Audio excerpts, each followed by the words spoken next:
Hi everybody, we're going to do our Sicilian greens recipe today. So what we've got here is a 1/4 cup of raisins. We've got 1 cup of hot water. We have 3 tablespoons of olive oil, but any cooking oil is fine. 1 large onion that's been chopped up. A 1/2 teaspoon of red pepper flakes here. A 1/4 teaspoon of black pepper. Got a pound of collard greens that have been washed and chopped. And additionally, to reduce food waste, we're gonna add the stems as well. So when I removed the leaves from the stems, what I did was just chop up the stems up real fine. We don't want, in an effort to reduce food waste and use all of our vegetable. And then additionally, we have 1 15-ounce can of no salt added diced tomatoes and a 1/4 teaspoon of salt. So if you can't find a no salt added diced tomato, then just use that can, but then eliminate the extra salt here. So let's get started by heating up our pan here.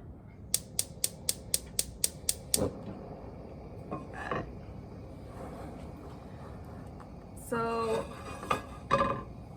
while I'm gonna wait for the pan to heat up, I'm gonna add the oil here. And I'm going to take this cup of hot water and I'm going to add it to the raisins to soften them up. And we're going to let them soak for 5 minutes, so we're going to do some other things while we're cooking. So you see, through the magic of television, I have everything chopped in advance. You know, sometimes it's measured out already. You know, sometimes if you're more comfortable to chop and cook as things get going, that's fine. But it's helpful to also have your ingredients prepared ahead of time to help make that cooking process go a little bit easier, a little bit less stressful, a little bit less like you're going to, oops, I forgot this one thing, which I do all of the time. All right, so what we're gonna do first is add our chopped onions once our pan's nice and heated.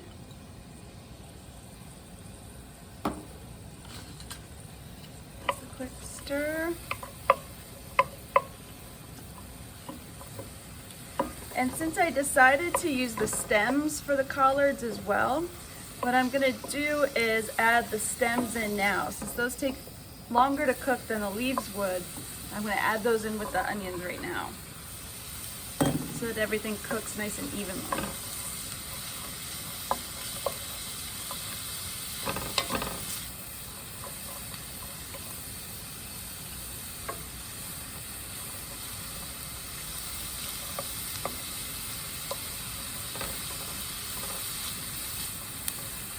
And as those get going, we're going to add the black pepper as well as the roasted red pepper flakes.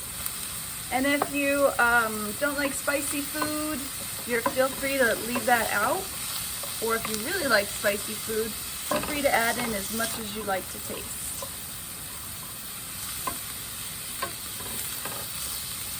So because this is a large, thinner pan, I like to just keep stirring to keep things moving so I don't burn anything. But if you're using, you know, a smaller quantity, or you have a large, like a thicker, heavier pan, maybe like a large Dutch oven or cast iron, you don't need to constantly stir. We got nice noise, good fragrance coming up.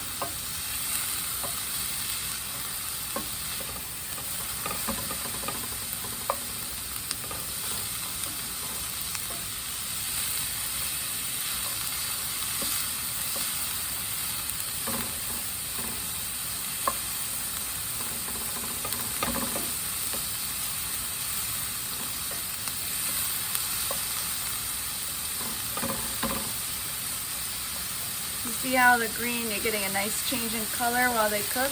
That's always really fun to see, really visually appealing.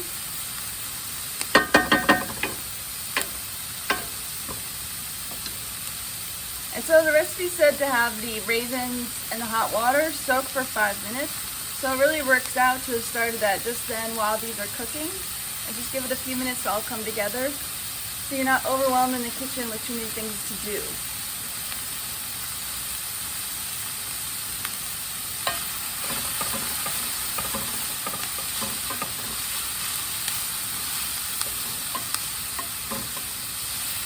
So while it hasn't been a full 5 minutes yet, I'm still pretty comfortable with how these are cooking, how it smells, and the color of the onions and the stems.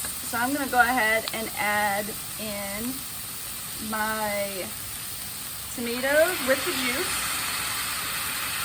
Whole can there.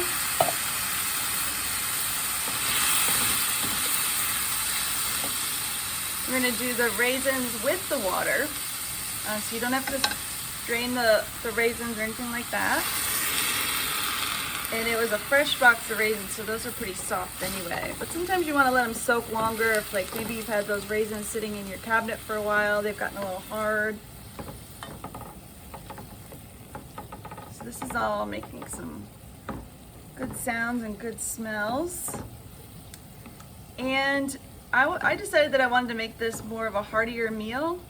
So what I'm gonna do for some protein to have a full meal, I'm going to actually add a can of white beans. So we have Great Northern beans. I've just drained some of the water out of it because I already have a lot from the tomato as well as the water from the raisins. So I'm just gonna add this in, and I'm adding it in now so it can also soak up some of those flavors like pepper, onion, and the roasted red pepper flakes.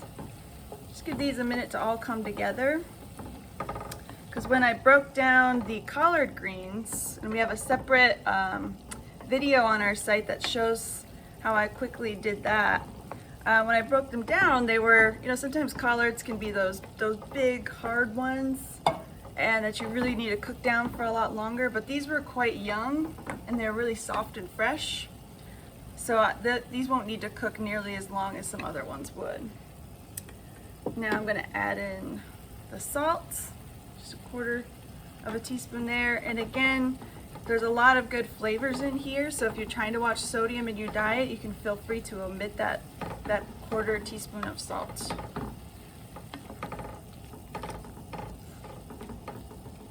If you're trying to avoid salt in your diet, think of things like adding lemon juice, garlic, fresh herbs, different spices that maybe you haven't tried before.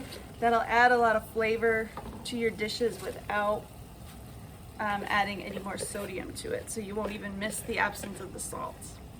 So now we're just going to stir in these greens.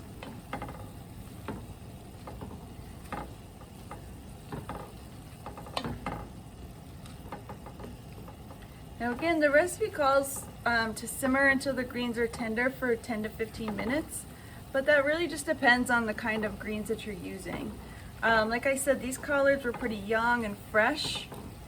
They're quite tender to begin with. So I'm probably not going to need to use that full 10 to 15 minutes.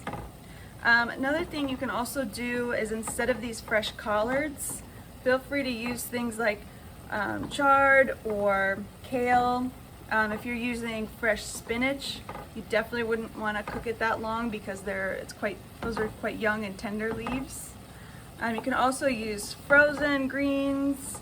I think you could even swap out different vegetables here. I've used zucchini, broccoli, cauliflower, just chop those up, because this is 1 pound of collard greens. So just a pound of any kind of vegetable that you want to try out with this, I think would be really good. Green beans would be another one. But also, if you have canned vegetables, then this dish comes together really quickly. Basically, all you need to do is put your ingredients together and just give them, I cook them over a medium heat to warm through and just let the flavors come together. So these greens are really cooked nicely and quickly, and you see how they still have that vibrant green. They haven't turned that shade of brown like they've been braised forever that some of us are used to doing with our collards, just because of sometimes they can take a while to break down. They can be really hardy, sturdy leaves.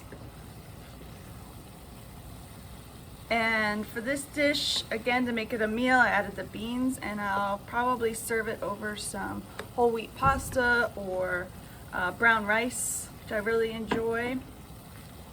And so yeah, we got a great batch here. I'm gonna serve at least 4 people here for a little over $4. And there we have our Sicilian greens. Enjoy!